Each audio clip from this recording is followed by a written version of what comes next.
Estas palabras ya son parte de nuestro lenguaje cotidiano.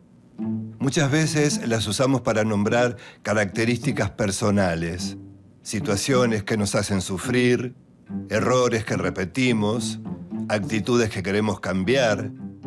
Estas palabras vienen del psicoanálisis. ¿Y qué es el psicoanálisis? Es una teoría para comprender el inconsciente y una terapia para superar nuestros problemas anímicos. El rol del analista, entonces, es ayudarnos a descubrir la raíz de esos problemas.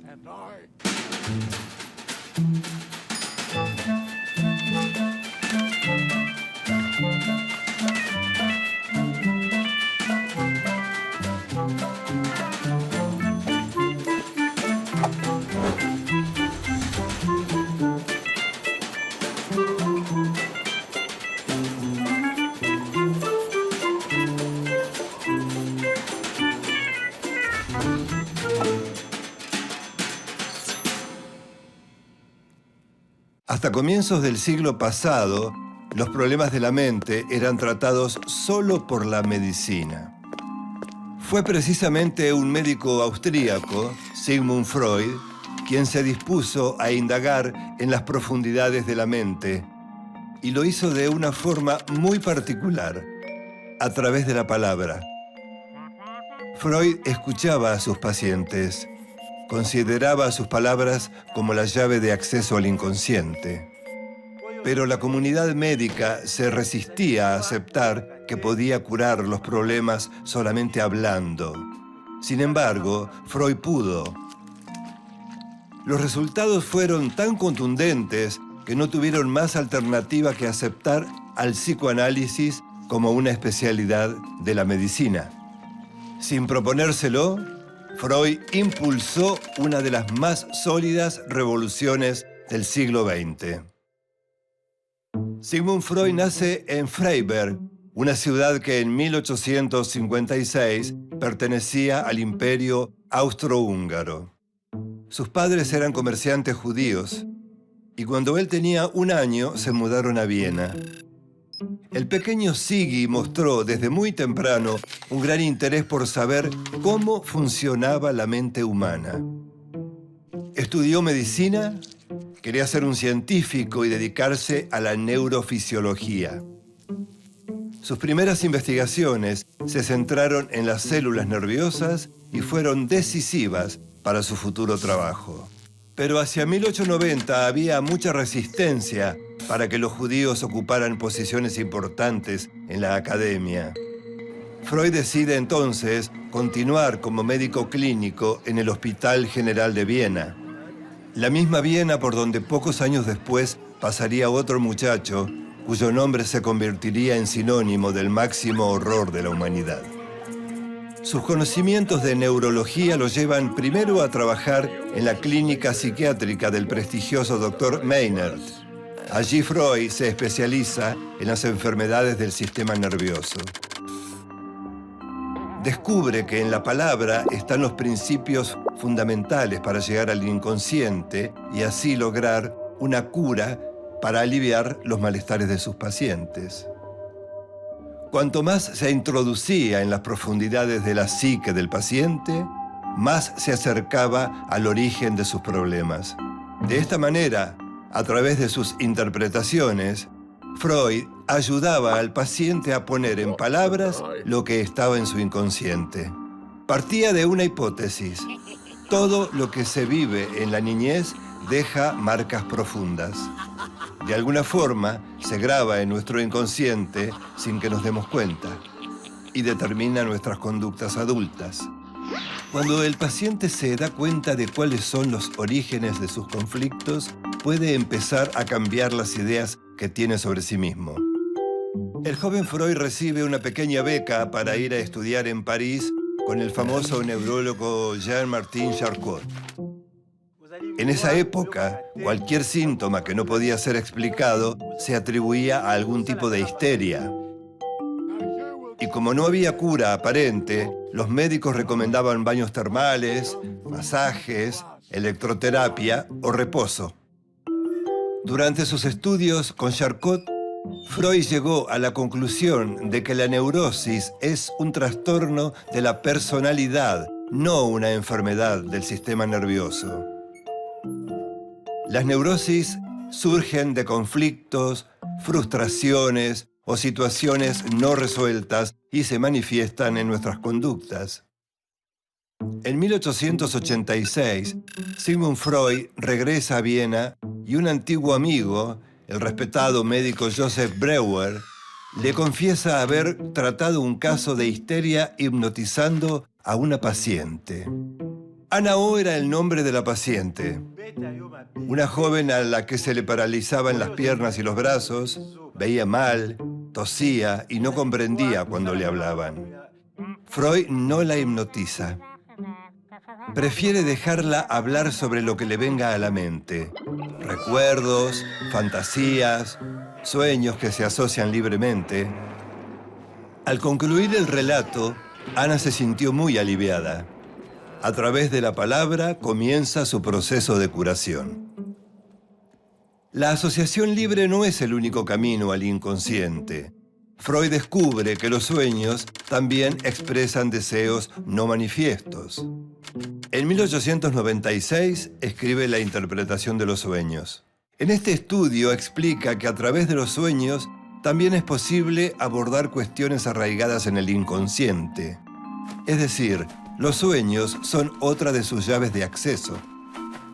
En 1905, Freud publica sus investigaciones en 3 ensayos de teoría sexual. Vinculó el goce con la sublimación. Los deseos sexuales son impulsos que buscan los primeros goces que tuvimos. Por eso Freud separa lo genital de lo sexual. Hombres y mujeres obtenemos placer sexual no solo de la estimulación de la zona genital. Todas las superficies del cuerpo son zonas erógenas. Las personas satisfacen parcialmente esos deseos en la vida sexual y en los sueños. Freud distingue entonces 3 etapas en el desarrollo psicosexual de cada uno.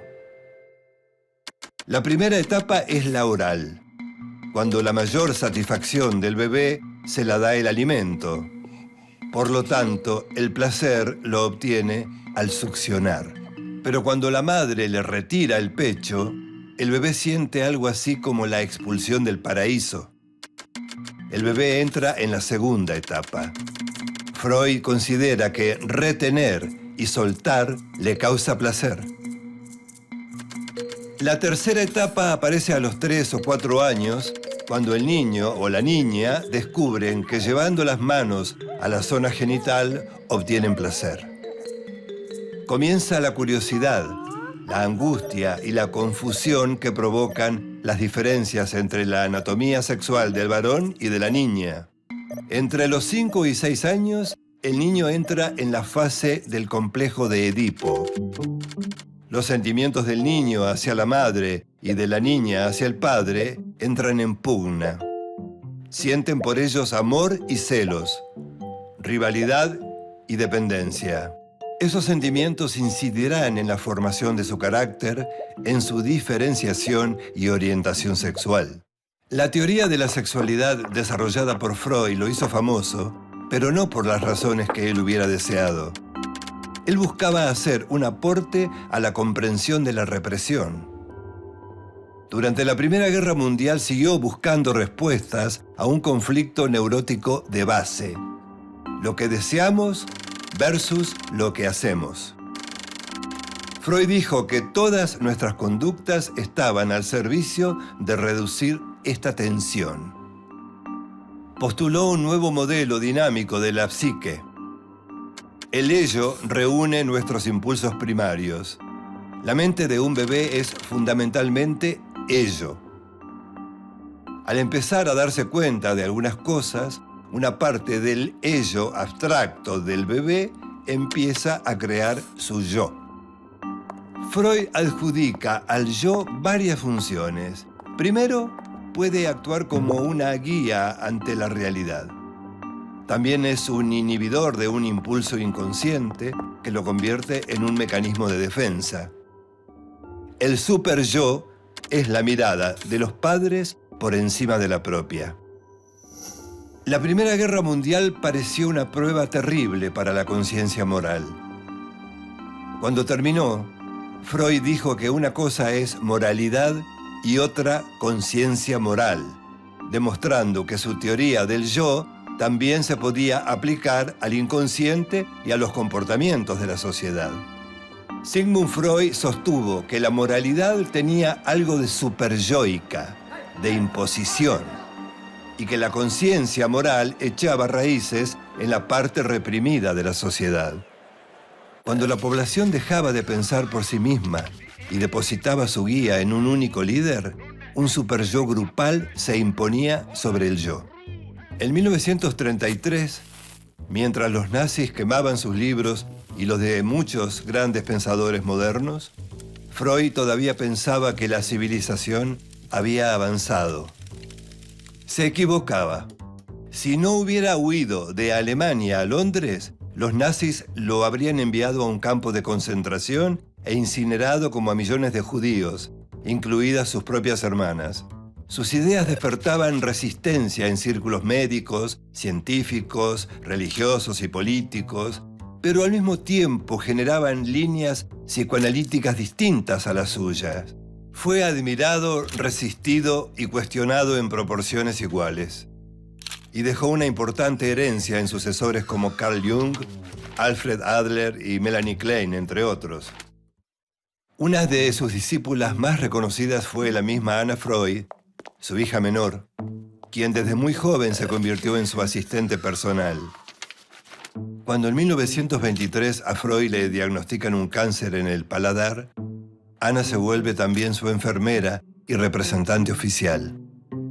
Con los años, el padecimiento psíquico se independizó de la medicina y millares de médicos estudiaron al psicoanálisis y abrieron sus consultorios. El psicoanálisis se volvió parte central de la cultura de Occidente en el siglo XX, atravesando en gran medida todos los aspectos más importantes de nuestras vidas. Influyó en la crianza, la educación, la publicidad, los movimientos sociales, en la creación del feminismo, en las luchas contra el racismo, en la política, en la aceptación de la diversidad genérica y en todas las artes. Sigmund Freud continuó trabajando y escribiendo en Londres, hasta el día de su muerte, el 23 de septiembre de 1939.